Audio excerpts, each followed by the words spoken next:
मित्रों नमस्कार। आप हैं बसंत गुरु जी के साथ। वैसे तो ये बात बहुत कॉमन है, आप जानते होंगे, फिर भी मुझे आज अपने साहित्य में एक अध्याय, एक चैप्टर, जिसमें मैं अपने आप से एक एकालाप करता हूँ। जैसे हम मंत्र जप करते हैं, तो वैसे ही ध्यान में बैठ करके हम स्वयं से चर्चा करते हैं।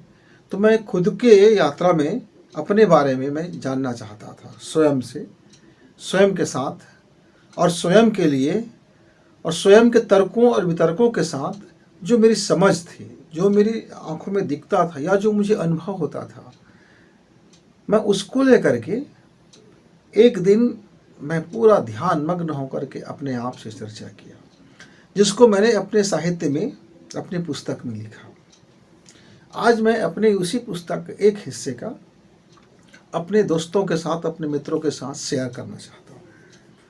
वैसे तो हम हर कोई अपना मूल्य जानते हैं मित्र।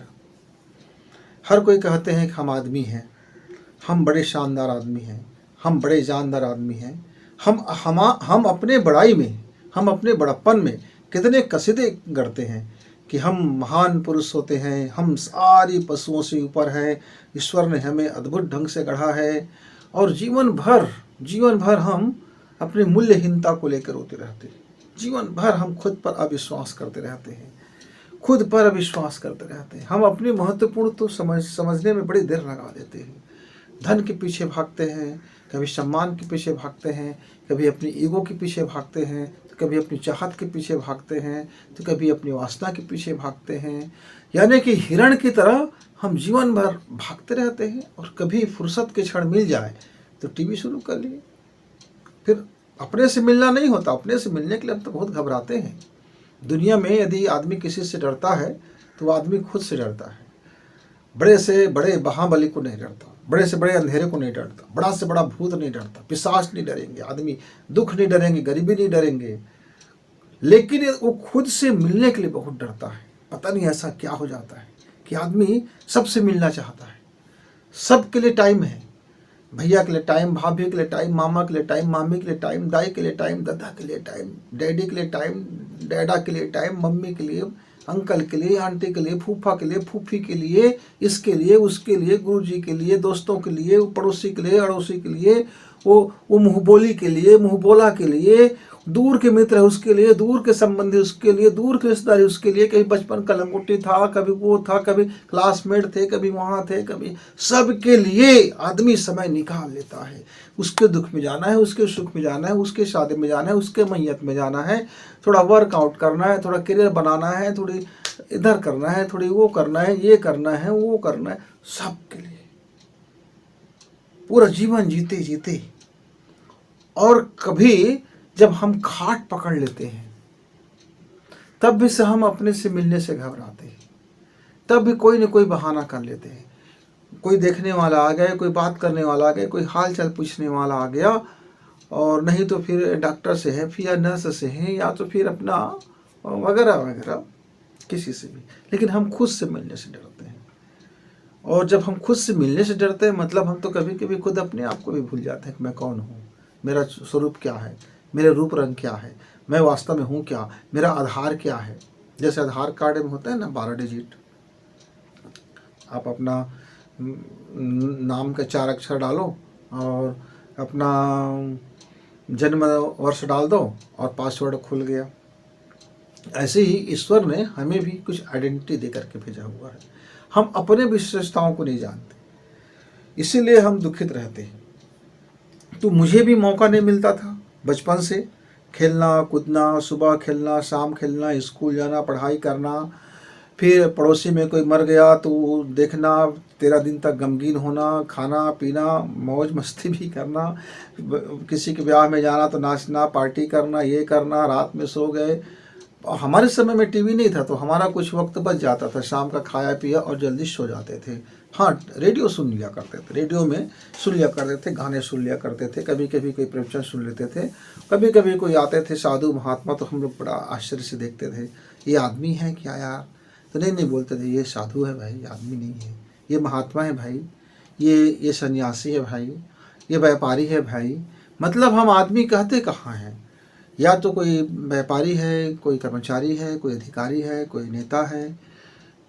तो आदमी तो संभवतः बड़ा मुश्किल हो जाता है आदमी को मिलना। तो हम लोग तो आदमी जानते नहीं थे। तो एक दिन हम पाठ पढ़ रहे थे, मैं हाई स्कूल का मामला था, 11वीं क्लास का था। तो उसमें उस पाठ में कुछ ऐसा शब्द आ गया कि आदमी के बारे में उसमें कुछ बताया गया। अच्छा, तो मुझे बड़ा शौक लग गया।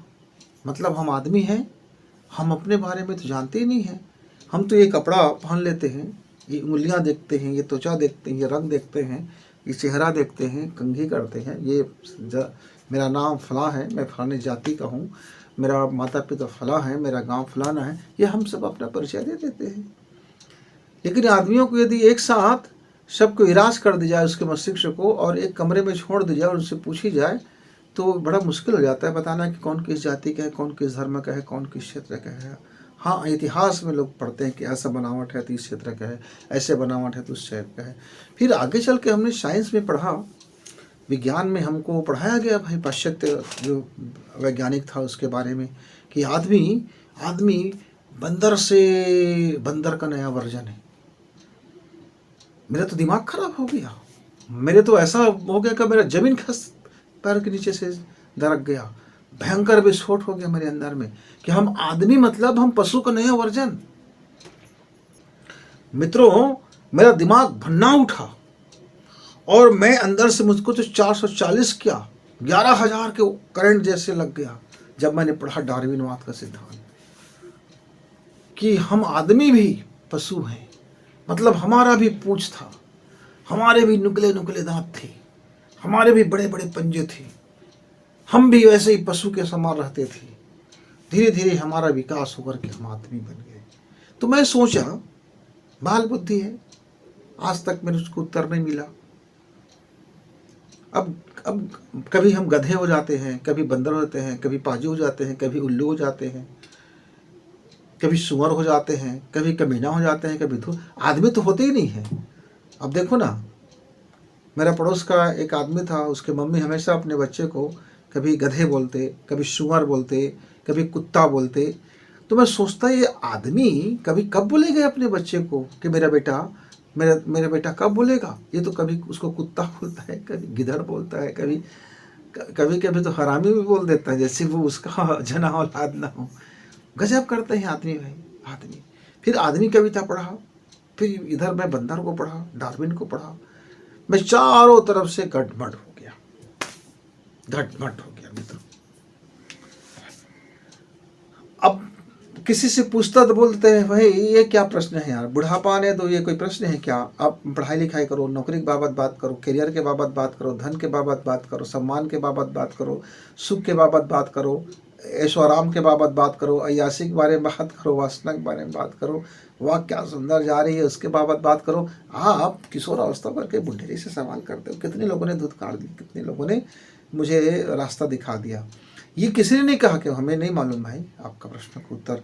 तो नहीं कहने में जरा शर्म आता है भाई, हम बुजुर्गों को, नौजवानों को। तो नहीं कैसे कहा जाए, तो उसको कमज़ोर साबित कर दिया जाए। कोई प्रश्न नहीं है कि आदमी क्या है भाई, आदमी आदमी है, ऐसे भी बोल देते थे। पर मेरे दिमाग में प्रश्न अटका रहा मित्र। आपने कभी अपने से पूछा कि नहीं पूछा, मैं नहीं जानता। शायद आपको समय नहीं मिला होगा, या मिला होगा तो आपको ये उत्तर मिल भी गया होगा। लेकिन जिस उत्तर का आज तक मैं रिसर्च कर रहा हूँ, सही सही उत्तर की तलाश में मेरी ये पूरी की पूरी 60 बरस बीत गया। न जाने और कितने बरस लग जाएगा।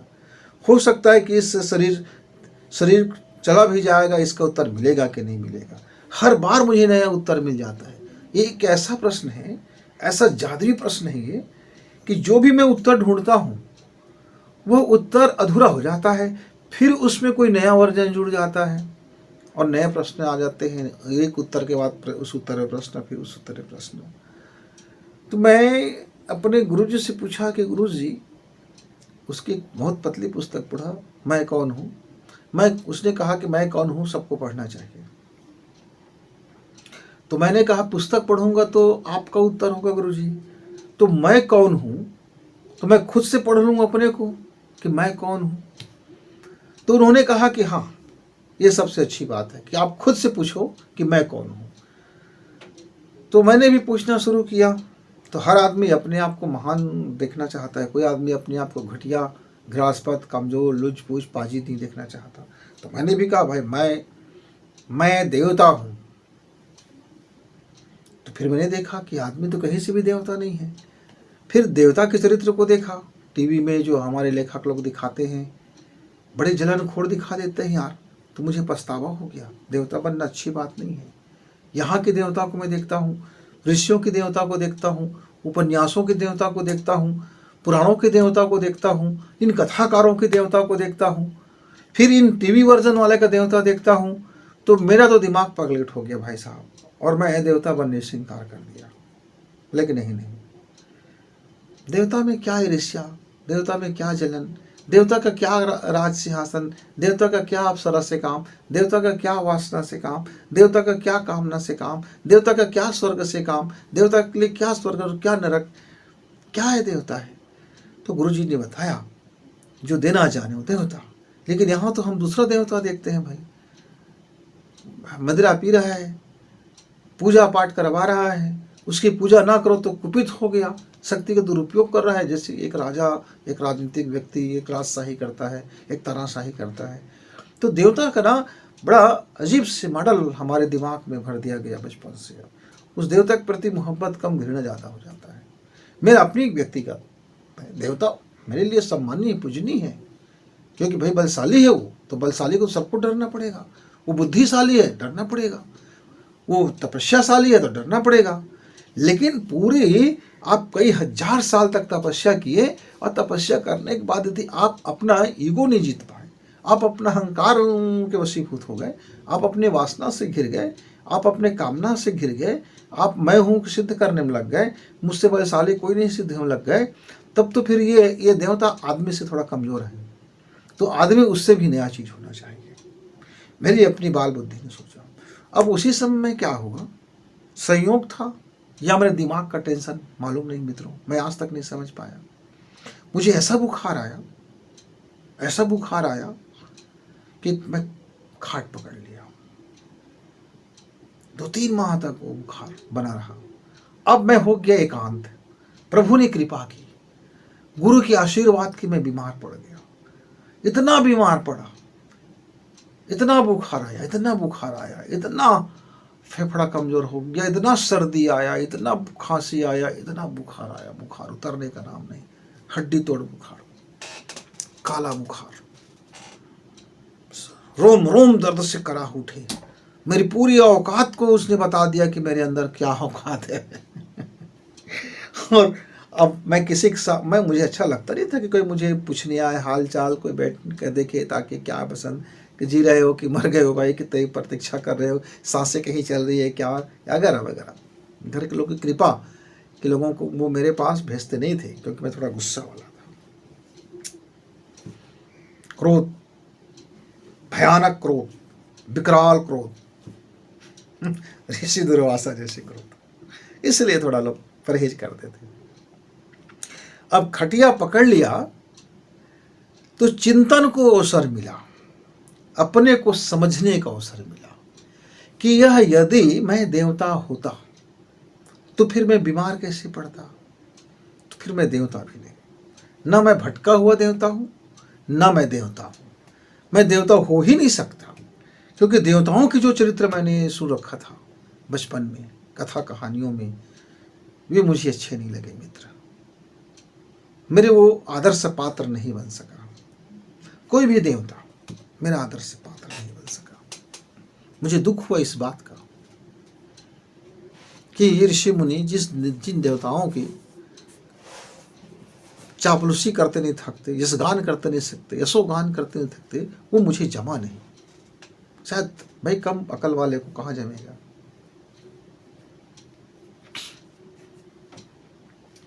फिर मुझे किसी को कथा कहानी नहीं सुनाना था, किसी को प्रभावित नहीं करना था, किसी से दान दक्षिणा भी नहीं लेना था, अपने को पांडित्य बघारने का भी सवाल नहीं था, वो तो स्वयं को मानने का सवाल था। मैं अपने मॉडल देखता था कि क्या मैं इनकी जैसा बनूं क्या? तो फिर मुझे ना लगा कि मुझको अपने जैसा बनना चाहिए। ना, देवता नहीं बनना। बड़ी देवता में संघर्ष है। इंद्र को डर कि कहीं उसके इंद्रासन न चला जाए, और सारे देवता इंद्र के आखिर गुलामी करते हैं, अधिकारी बने बैठे हैं। तो हमारे मुख्यमंत्री है, हमारे प्रधानमंत्री हैं, उनके दरबार में कितने मंत्री बैठे रहते हैं। तो यहाँ भी तो देवता लोग हाथ जोड़े बैठे दिखा देते हैं। थोड़ा सा बाल बुद्धि को अच्छा नहीं लगा। देवता को क्या किसी की गुलामी कर, इंद्र से क्या मतलब है, राज सिंहासन से क्या मतलब है, स्वर्ग से क्या मतलब है, नरक से क्या मतलब? अरे पूरा ब्रह्मांड उसका है, पूरा जीव जगत उसका है। सबके प्रति प्रेम दिखाए, सबके प्रति स्नेह दिखाए। तो मेरा थोड़ा उनसे जमा नहीं है। मैं गलत हो सकता हूँ व्यक्तिगत तौर से, मैं किसी की बुराई नहीं कर रहा हूँ, मैं अपनी अनुभव बता रहा हूँ कि मैं कैसा सोचता था। ये मेरी सोच था जो जिंदगी में मेरा विचार को, क्रांति को पैदा किया मित्रों। तो मैं सोच रहा था कि आदमी क्या है। मैं अपने को आदमी, मुझको किसी ने बताया कि आप आदमी हो। जैसे कोई कुत्ता होता है, कोई हाथी होता है, कोई शेर, ये सब का नाम किसने दिया? आदमियों ने दिया।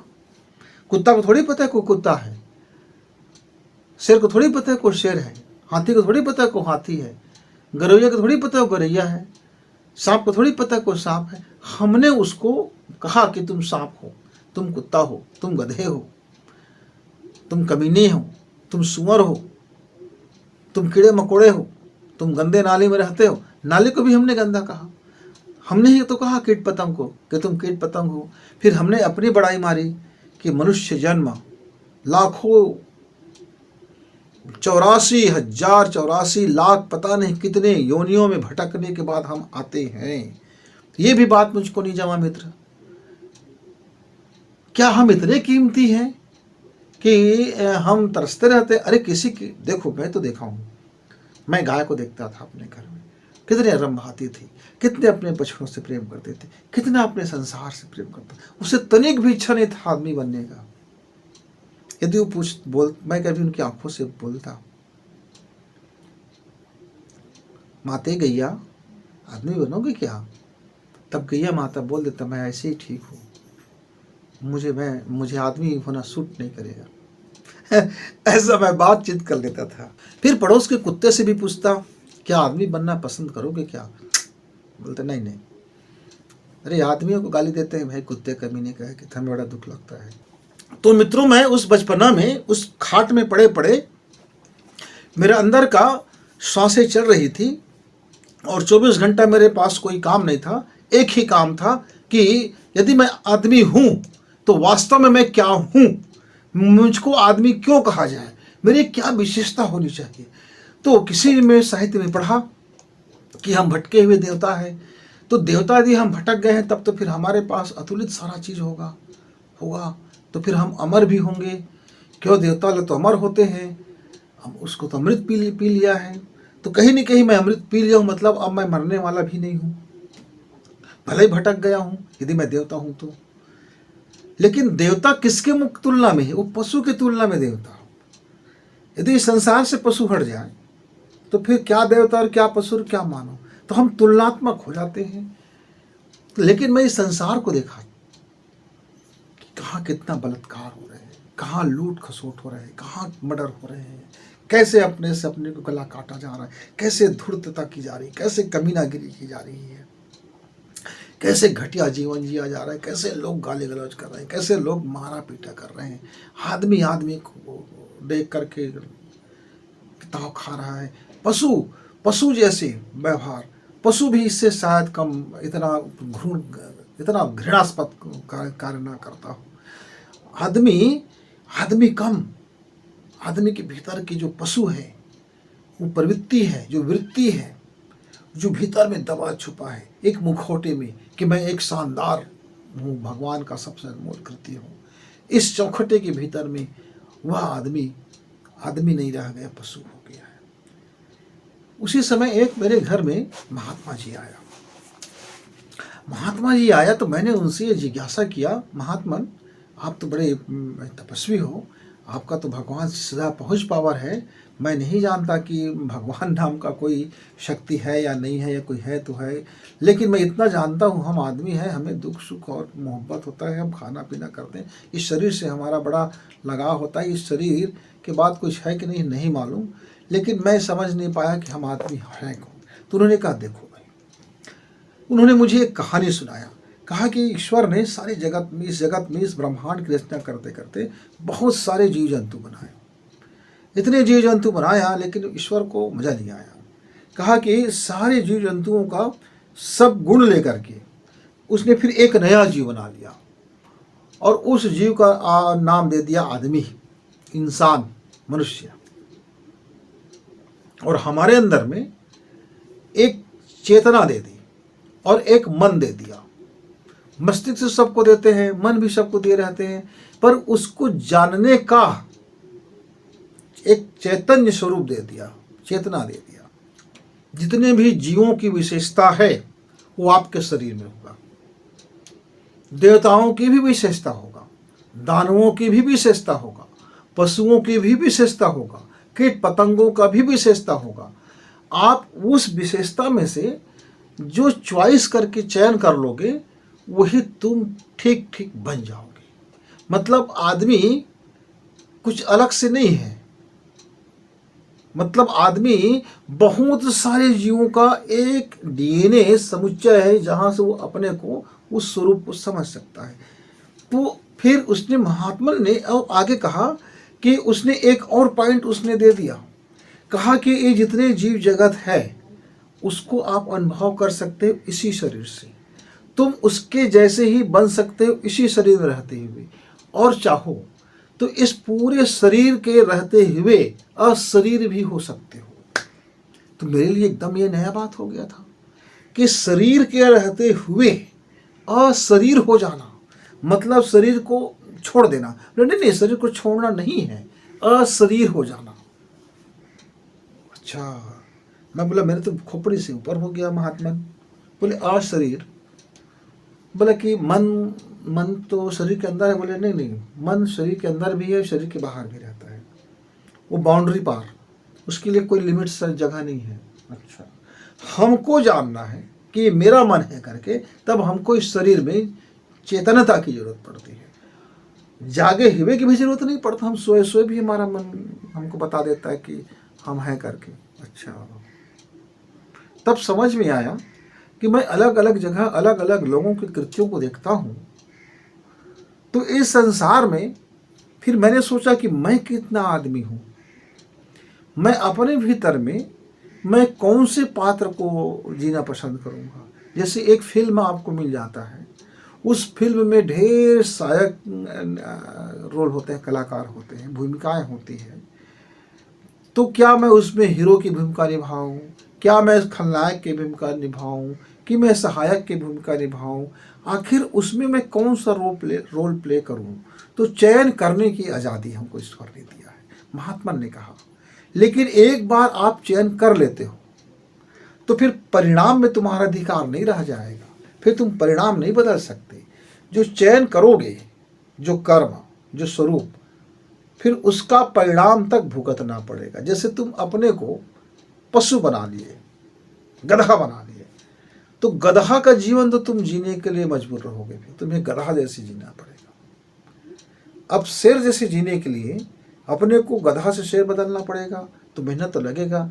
लेकिन शेर के गुण में जो शेर की विशेषताएं हैं, हिंसक है, मांस भक्षण करता है, क्रोधी है, इक्कड़ है, ईगो वाला है, तो फिर उसका भी आपको सामना करना पड़ेगा। मैं बड़ा पशु पेश में पड़ गया मित्र। मैं बोला कि ऐसा नहीं हो सकता क्या महात्मा, कि मैं कोई प्रकार का चयन ना करूं, और इस पूरे जितना भी आप विशेषता बता रहे हैं, दुनिया भर की कीट पतंग पशु पक्षी की विशेषता बता रहे हैं, या देवताओं की विशेषता बता रहे हैं, इनमें किसी भी रोल को प्ले ना करूं, और मैं पर्दे के पीछे डायरेक्टर वाली रोल ले लूं, ताकि मंच में जो भी खेल खेले उसका मैं भरपूर आनंद लूं। क्या ऐसा नहीं हो सकता? तो कहा महात्मा ने कहा हाँ, यही अशरीर है। मैंने जो अशरीर की बात कही है, इसी को हम अशरीर बोलते हैं। अच्छा, तो यही है आपका ब्रह्म चैतन्य, इसी को बोलते हैं साक्षी भाव, इसी को बोलते हैं दृष्टा। तो इसी की यात्रा में निकालने के लिए फिर आपने जो अलग अलग पात्र रखे हैं, कि मन में क्रोध आता है, मन में लोभ आता है, वासना आती है, स्वाद आता है, तो मन के वशीभूत आप हो जाते हो। तो फिर वो डायरेक्टर को फिर किसी रोल में पढ़ना नहीं पड़ेगा, डायरेक्टर को बताना है कि उसके अभिनय कौन कौन पात्र करेंगे करके। तो मित्रों, ये बड़ी जटिलता हो गया मेरे लिए, और मैं डायरेक्टर बनते बनते कोई न कोई पात्र बन जाता हूँ। डायरेक्टर बनना इतना आसान नहीं है, यानी दृष्टा बनना इतना आसान नहीं है। दृष्टा बन के जीना मतलब ना तो आप देवता हो और ना आप पशु के वर्जन हो, दोनों से अलग। और दोनों को देखना कि कब आप देवता हो, कब आपका मन देवता बन गया, आत्मा देवता बन गया, कब आप दयालु बन गए, कब आप कृपालु बन गए, कब आप बढ़िया बन गए, लेकिन कब आप घटिया भी बन गए, कब आप कमीना भी बन गए, कब आप कुत्ता भी बन गए, कब आप बन गए। बहुत ढेर सारे नाम हैं। आप देखते हैं मेट्रो सिटी में, बड़े बड़े शहर में बड़े बड़े घटनाएं, कितने विभत्स घटनाएं, कितने विकृत घटनाएं, कितने रूह को कपा देने वाले घटनाएं।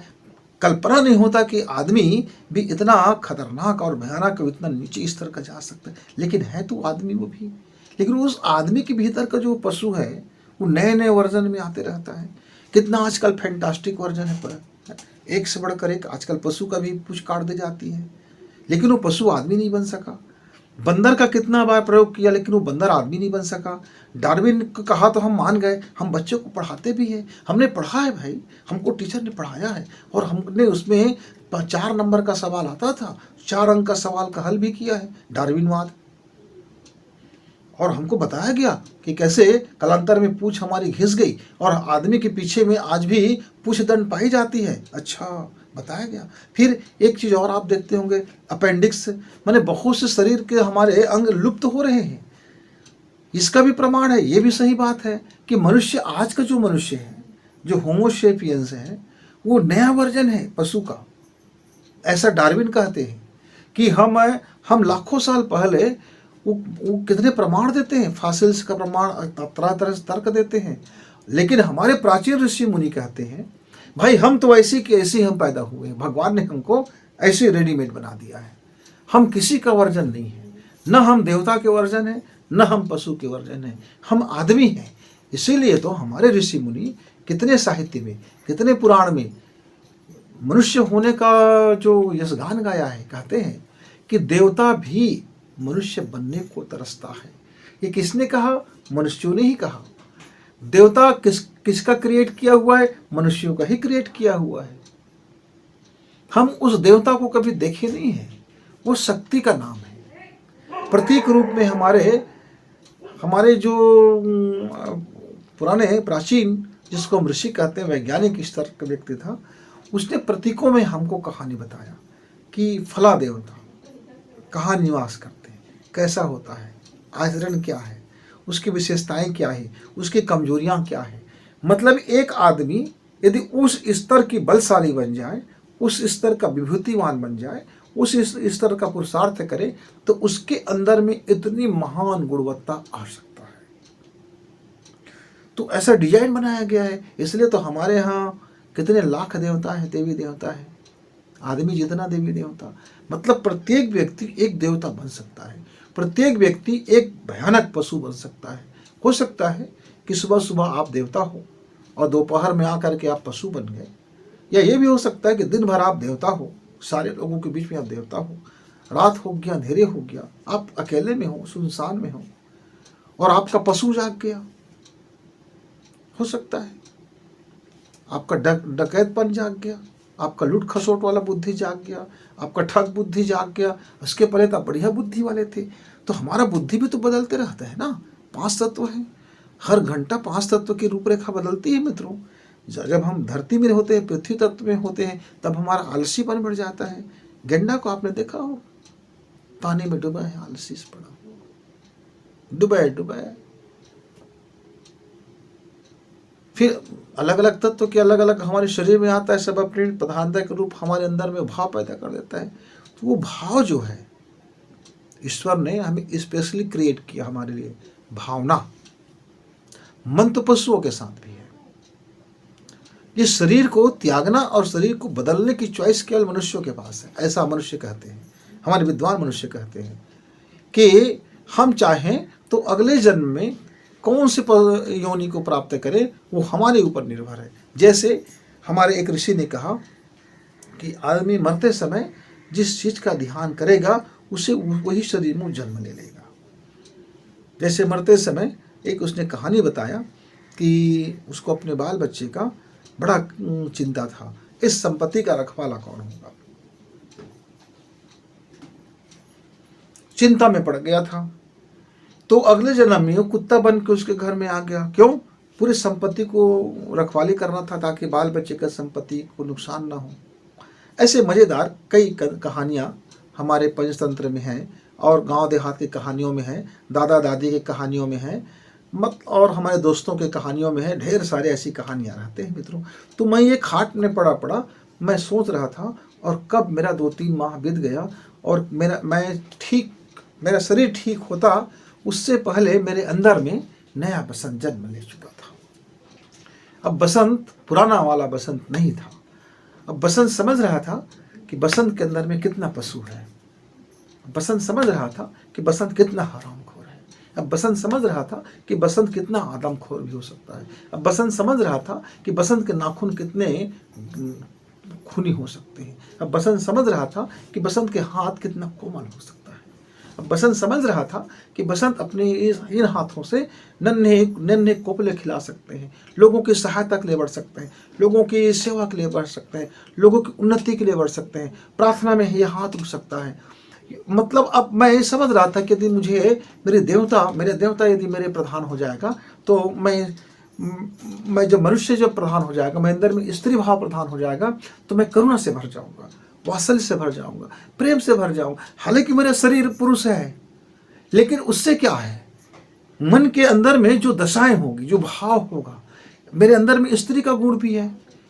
इसलिए तो भगवान शिव शंकर को आधा स्त्री और आधा पुरुष दिखाया गया है। हमारे ईश्वर ने कहा, बहुत से लोगों को सवाल आया कि हम स्त्री हैं, वो हम पुरुष हैं, नहीं दुनिया में स्त्री महान है। किसी ने कहा नहीं भाई पुरुष महान है। तब हमारे एक ऋषि था, वो जरा पेंटर था, थोड़ा सा उसको पेंटिंग सेंटिंग अच्छा आता था।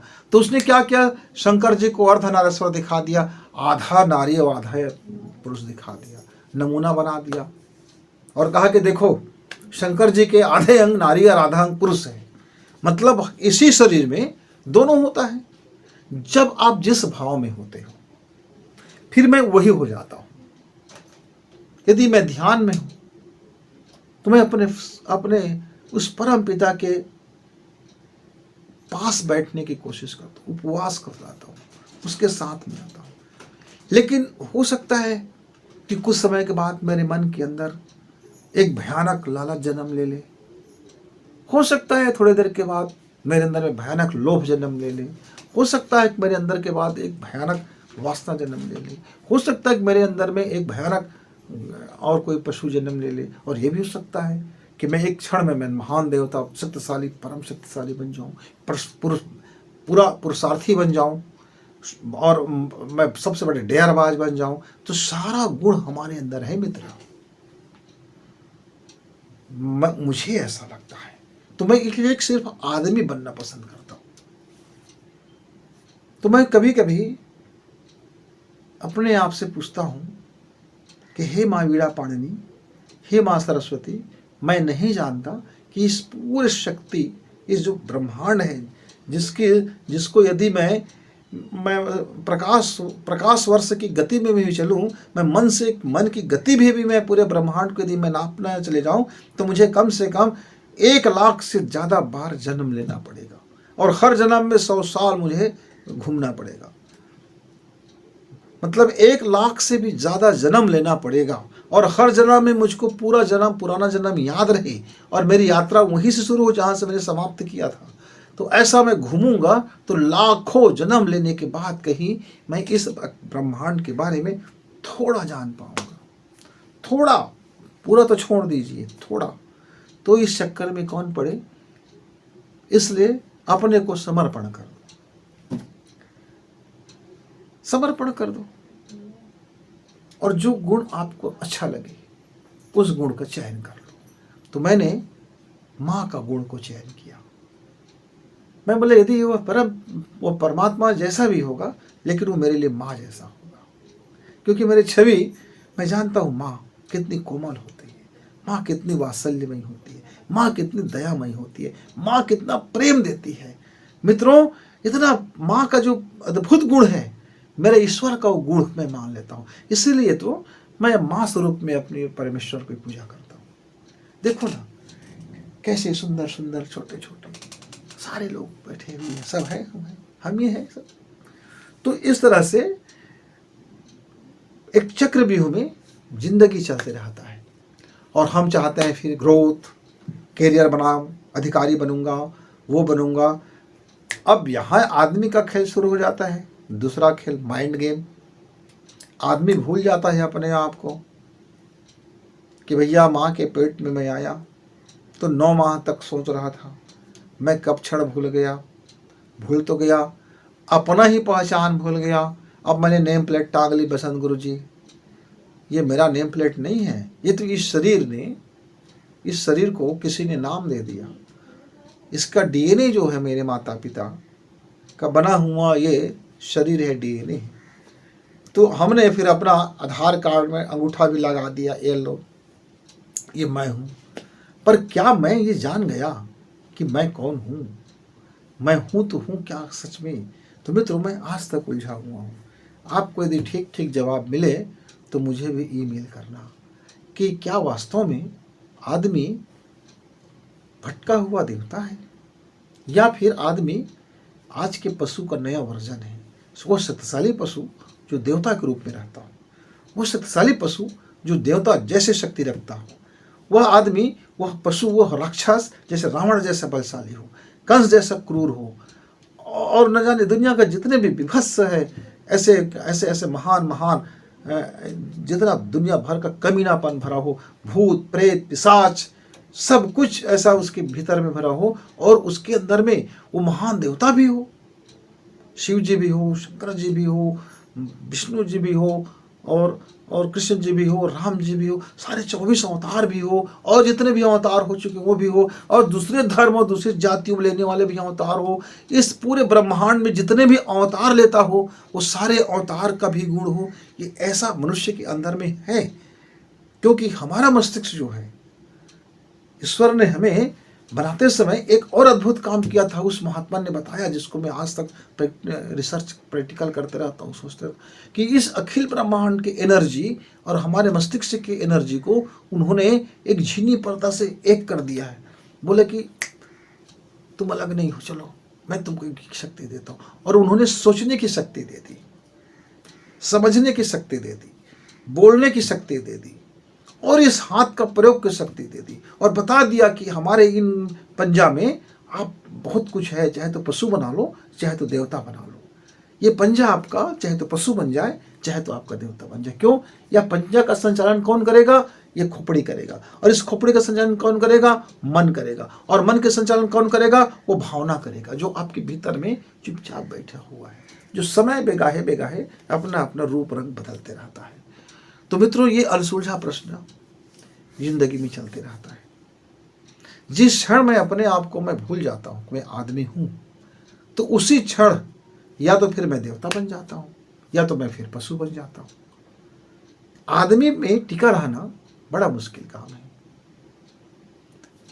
मैं आदमी रहूं, ये कोशिश करता हूँ कि मैं सिर्फ आदमी ही रहूं, आदमी के अलावा कुछ मत रहूं। लेकिन ऐसा डिजाइन किया हुआ है इस शरीर और मन को हमारे ईश्वर ने कि 24 घंटा में यदि एक मिनट के लिए मैं आदमी रह पाता हूं तो मैं अपने आप को धन्य भाग समझता हूं। आहा, आज मैं आदमी रहा। तो मित्रों, जरा आप भी बताएंगे क्या कि आपके अंदर में देवता ज़्यादा है कि पशु ज़्यादा है? और वो भी ऐसे पशु जो बिल्कुल आधुनिक हो, पता ही ना चलता हो, उसकी पूँछ ना दिखता हो, उसकी नाखून ना दिखता हो, उसके दांत ना दिखता हो, उसकी जहर मुझे नस्तर ना दिखता हो, और बिल्कुल बढ़िया से गोरा चिट्टा और अपने आप को स्मार्टनेस में छिपाया हो, शब्दों के जाल में छिपाया हो, परंपरा के जाल में, परंपरा के ओट में छिपाया हो, अपने को कपड़े के पीछे छिपा लिया हो, अपने को तर्कों के पीछे छिपा लिया हो, अपने को विज्ञान के पीछे छिपा लिया हो, अपने को सुख सुविधा के पीछे छिपा लिया हो, अपने को धन वैभव के पीछे छिपा लिया हो, उसके पास ढेर सारे मुखौटे हो। ऐसे ऐसे आधुनिक से आधुनिक पशु जो जो देवताओं को भी मात कर दे। आपने सुना है ना कहानी, राहु का कहानी सुना होगा, देवताओं के पंक्ति में जा करके देवताओं के जैसे शक्ल बना करके बैठ गया था और अपने आप को अमर करने के लिए। तो आदमी के भीतर में वो राहु भी तो होगा, घूमते रहता है। तो तरह तरह की चीजें हैं मित्र। कभी फुर्सत मिल जाए तो अपने से जरा पूछना कि तुम आदमी कब बने थे भाई? क्या तुम्हें पता है कि तुम आदमी हो? और आदमी का गुण धर्म क्या है? आदमी मायने क्या होता है? जैसे पानी के मायने जानते हैं, तलवार का मायने जानते हैं, अग्नि का मायने जानते हैं, सिंह का मायने जानते हैं, चूहा का मायने जानते हैं, कुत्ते का मायने जानते हैं, गधे का मायने जानते हैं, गिद्ध का मायने जानते हैं, कबूतर का मायने, सारी चीज़ों का मायने जानते रहते हैं। पर आदमी माने क्या?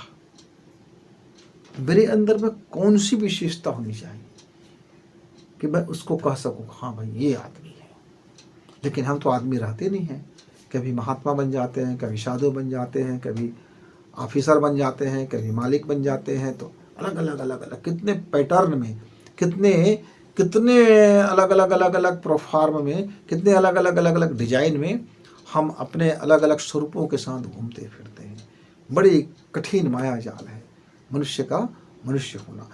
और मनुष्य कहता है कि देवता भी ललचाता है मनुष्य बनने के लिए, वरना मनुष्य इतने साथ ये शरीर जितना जबरदस्त मिला हुआ है, ऐसा मनुष्य ही हमको समझाते हैं कि देवता हमको बता रहा है कि देवता भी ललचाते हैं इस शरीर को पाने के लिए। देवता ने बताने आया नहीं, मनुष्य ने बताया हमको, मनुष्यों को, कि देवता ललचाते हैं। यानी हम अपने लिए का सीधा गढ़ लेते हैं कि महिलाओं को ऐसा अधिकार नहीं है, लड़कियों को ऐसा अधिकार नहीं। फिर हम अलग से कई तरह से कानून बना लेते हैं अपने लिए। कोई पशु अपने लिए कानून नहीं बनाता, पर आदमी नामक पशु जरूर अपने लिए कानून बना लेता है। पर आदमी जब हत्या करता है पशुओं की, तब हत्या की धारा नहीं लगता। रोज जब काटी जाती है बकरें तो फिर कोई हत्या की धारा नहीं लगता। पर आदमी को काट दे तो फिर हत्या की धारा लग जाता है। तरह तरह की बातें हैं। जब सोचना शुरू करते हैं तो बड़ी नीचे अंदर में आग और मिर्ची लग जाती है, भर भर भर भर भर जलते लगता है। मित्रों, ध्यान इसीलिए तो आदमी नहीं कर सकता। मेडिटेशन आप करने जब बैठते हो, मेडिटेशन जब आप करने बैठते हो तो अंदर का पशु या अंदर का देवता दोनों अपने अपना जोर लगाता है और वही आपके नज़रों के सामने घूमने लगता है। फिर आप बेचैन हो जाते हो, फिर आप अपनी ध्यान तोड़ देते हो, आप अपनी तंद्रा तोड़ देते हो, आप अपनी एकाग्रता छोड़ देते हो। अरे यार कौन झंझट मोल ले, क्या क्या दिखते रहता है यार, छोट बट। तो फिर हाँ भैया मैं भी तो मेडिटेशन लगाता हूँ, आंख बंद करके तो सोया भी जा सकता है भैया, आंख बंद करके तो कुछ भी किया जा सकता है। तो मित्रों, यदि जिस दिन आप आंख बंद करके अपने भीतर के आदमी से यदि पूछने लग जाओगे कि तुम आदमी ठीक ठीक बन जाओगे, तो ध्यान तुम्हारा लग जाएगा। क्योंकि जब तुम आंख बंद करते हो तो जो तुम्हारा स्वरूप रहता है वही तो तुम्हें दिखने लगता है ना भाई। जो मैं देख रहा हूँ तो जो सामने में है मेरे आंख में दिख रहा है वही दिख जाता है। इसीलिए ध्यान करना बड़ा कठिन काम हो जाता है। कहा कि ध्यान करो प्रभु प्राप्ति के लिए। अब भैया अपने को पहले प्राप्ति कर लो, पहले खुद को प्राप्ति कर लो, उसके बाद प्रभु के प्राप्ति के लिए यात्रा करेंगे। तो पहले अपने प्राप्ति की यात्रा पहले, मेरे गुरु जी ने कह दिया बसंत तू कहीं किसी की यात्रा कर या ना कर, तू पहले अपने प्राप्ति की यात्रा कर। जब तुम अपने को ठीक ठीक पा जाओगे, ठीक ठीक समझ जाओगे, तुम्हारा घर का निवास का पता जब तुम्हें मालूम हो जाएगा, तुम कौन हो इस बात के जब तुम जान जाओगे, तब तो कहीं भी जाओगे तुम अपना पता बताओगे भाई कि मैं फलाना हूँ। तो तुम्हारा आईडी क्या है, तुम्हारा निवास क्या है, तुम अपना ठीक ठीक परिचय पहले जान लो। उसके बाद फिर तो भगवान का परिचय जानने में कठिनाई बिल्कुल नहीं होगा। तो पहले अपना परिचय जान लेते। मित्रों, तब से मैं आज तक अपना ही परिचय खोजने में मैं मगन हूँ। मेरा परिचय रोज़ को रोज़ बिगड़ जाता है।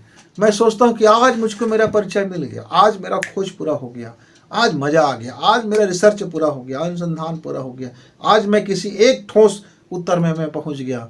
लेकिन एक क्षण बाद मालूम होता है कि मेरा उत्तर तो यार अधूरा है, इसमें तो और बहुत सारा लोचा है अभी तो मित्रों, मैं तो आज तक प्रश्न की तलाश में, मुकम्मल उत्तर की तलाश में घूम रहा हूँ प्रश्न लिए। मित्र, आपको यदि मिल जाए तो आप मुझे ही बताना, तो मैं भी आदमी बनने की कोशिश करूँगा, अपने अंदर में आदमी को ढूंढूंगा। क्योंकि अभी तक जितने भी मुझको लोगों ने बताया, तो या तो मैं अपने अंदर में देवता ढूंढता रहा, और मैं बाहर से तो मैं कहता रहा कि मैं देवता हूँ, पर अंदर से मैं जानता हूँ मैं कितना बड़ा पशु हूँ।